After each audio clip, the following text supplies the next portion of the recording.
জলজমা সমস্যার প্রতিবাদে ধান রোপণ, নৌকা নামিয়ে অভিনব আন্দোলনে বামফ্রন্ট। চাকদা শহরের জলজমা ও নিকাশি সমস্যার স্থায়ী সমাধানের দাবিতে অভিনব পথে আন্দোলনে নামল বামফ্রন্টের বিভিন্ন গণসংগঠন। বুধবার চাকদা বাসস্ট্যান্ড চত্বরে ধানের চারা রোপণ, নৌকো নামানো এবং জাল ফেলে প্রতীকী প্রতিবাদে সামিল হন সংগঠনের সদস্যরা। তাদের দাবি, দীর্ঘদিন ধরে এই বর্ষা নামলেই চাকদার একাধিক এলাকা জলমগ্ন হয়ে পড়ে।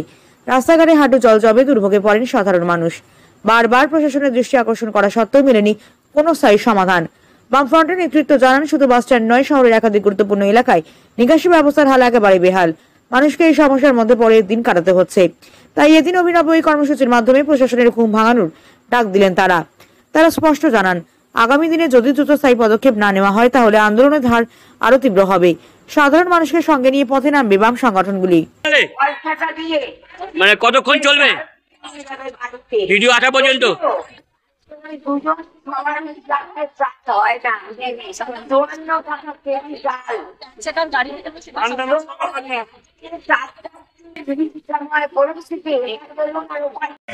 আজকের যে কনভেনশন হচ্ছে তার দাবি কি আপনাদের?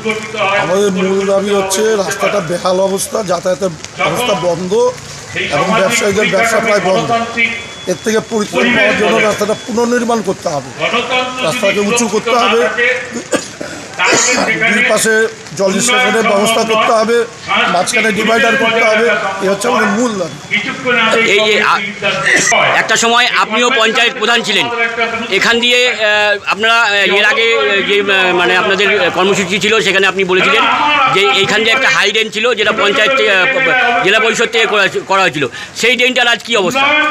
ড্রেনটা বন্ধ হয়ে গেছে, ড্রেনটা লেভেল হয়ে গেছে, মাটি পড়ে, বালি পড়ে, নোংরা পড়ে, ওই ড্রেন নিষ্কাশনের কোনো ব্যবস্থা নেই, ড্রেন কোনো সংস্কারও হয় না, রাস্তা ড্রেন সমান হয়ে গেছে। এখানকার কিছু দোকানদারের অভিযোগ যে বিভিন্ন রকম পার্টি আছে, তারা আন্দোলন করে, মাইক বাদে আমাদের কথা বলে, কিন্তু কাজের কাজ কিছু করে না। এই সমস্ত না করে 4টে মোটর লাগিয়ে জল তুলে দেখিয়ে দিক। এই ব্যাপারটাকে কি বলবেন, এই বক্তব্যটাকে?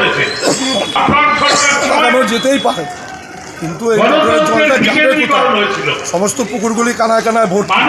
জল নিষ্কাশনের যে বন্দোবস্ত ছিল সেটাই তো অফ হয়ে গেছে। সুতরাং জল কোথাও যাওয়ার জায়গা নেই। এটা তো টেম্পোরারি একটা ব্যাপার। এর মধ্যে দিয়ে আমার মনে হয় না স্থায়ী কোনো সমাধান হবে। ব্যবসায়ীদের বক্তব্য সবাই দাবি করি তা না, প্রশাসনের মূল দায়িত্ব, যারা দায়িত্বে আছে, তাদের হাতে অর্থ আছে, তারা বরাদ্দ পায়, সেই বরাদ্দ টাকা দিয়ে পরিকল্পনার অভাব, পরিকল্পনা নেয় না। আমরা মনে করি এই পরিকল্পনাটা সঠিকভাবে নিতে হবে এবং যদি না নেওয়া হয় তাহলে আমরা বৃহত্তর আন্দোলনের পথে যাব। আপনার নাম? আমার নাম মিহির দাস। আপনিও একদিন চেয়ারম্যান ছিলেন চাকদা পৌরসভায়, তখন চাকদা পৌরসভার এই অবস্থা ছিল না। আপনি চেয়ারম্যান হয়ে নতুন চেয়ারম্যানকে কোনো মানে বার্তা দেবেন যে কিভাবে কি করলে এই সমস্যার সমাধান হতে পারে? সমস্যাটা দৃষ্টিভঙ্গি। চাকদা পৌরসভার যে দশা, রাস্তা থেকে শুরু করে জঞ্জাল, প্রকৃতপক্ষে গোটা চাকদা আজকে একটা দূষিত শহরে পরিণত হয়েছে। রাস্তা মাঝখান পর্যন্ত জঞ্জাল, বৃষ্টির জল রাস্তায়, গোটা চাকদার 21টা ওয়ার্ডেরই সমস্ত রাস্তাঘাট ভাঙা। এমনই একটা অবস্থার মধ্যে দাঁড়িয়ে যখন আমরা চাকদা পৌরসভার পৌর প্রধানের দৃষ্টি আকর্ষণ করেছিলাম বামপন্থী সংগঠনগুলোর পক্ষ থেকে, প্রকৃতপক্ষে তিনি যে কথাগুলো বলেছিলেন আমাদের, সেই কথাগুলো রক্ষা করতে পারেননি। বিভিন্ন বিষয়ে তার দৃষ্টি আকর্ষণ করলে তিনি বলেন এখন ফান্ড নেই। কাজেই এই বিষয়টা আমরা বলতে চাই, ফান্ড নেই এ কথা মানুষ শুনতে চায় না। সবচেয়ে বড় কথা, সরকার বলছে উন্নয়নের সব কাজ শেষ, আমাদের আর উন্নয়ন কাজ বাকি নেই। অথচ আমরা দেখছি যে গোটা চাকদাতে এই অবস্থা। বাসস্ট্যান্ড চত্বরে হাঁটু জল, একদিন নয়, দুদিন নয়, মাসের পর মাস চাকদাতেও অল্পতেই জল তাদের জমে যাচ্ছে। মাননীয় পৌরপ্রধান বলেছেন যে আমরা সব প্রকল্প নিয়েছি, এই প্রকল্প চালু হলে শেষ হবে, কিন্তু যতদিন প্রকল্প চালু না হয় ততদিন মানুষকে এই যন্ত্রণা থেকে মুক্তি দেওয়ার কোনো উদ্যোগ চাকদা পৌরসভার আমরা লক্ষ্য করতে পারছি না। তাই আমরা বিশ্বাস করি আন্দোলন করতে হবে। এই আন্দোলনের মধ্য দিয়ে চাকদা পৌরসভাকে বাধ্য করতে হবে পৌর নাগরিকদের পরিষেবা দেওয়ার জন্য। এই বর্ষাকালে এই জল যন্ত্রণা এবং তার থেকে যে রোগ পীড়া, সেই রোগ পীড়া যাতে না হয়, জল যন্ত্রণা থেকে যাতে মুক্ত হতে পারে চাকদার বাসিন্দারা, তার জন্য আমরা নিশ্চয়ই আগামী দিনে আমরা খুব শীঘ্রই পুজোর আগেই যাতে সমস্ত রাস্তাঘাট ছাড়াই হয়, জল যন্ত্রণা না থাকে, তার জন্য আমরা লড়াই আন্দোলন করব। আমরা আবার পৌরসভাতেও আন্দোলনের মধ্য দিয়ে আমাদের দাবি আদায় করতে পারব। আপনার নাম? নিম্নচাপের বৃষ্টি চলছে, দীর্ঘদিন ধরে সমস্যা। অনেকবার আপনার কাছে জিজ্ঞেস করেছি, আপনি আপনার মতন করে বলেছেন, আপনার সীমাবদ্ধতার মধ্যে আপনি চেষ্টা করেন। আজকে বামফ্রন্টের বিভিন্ন গণসংগঠনের তরফ থেকে ওখানে প্রতীকী বিক্ষোভ করছে এবং নৌকা নিয়ে ধান নিয়ে অবরোধ করছে।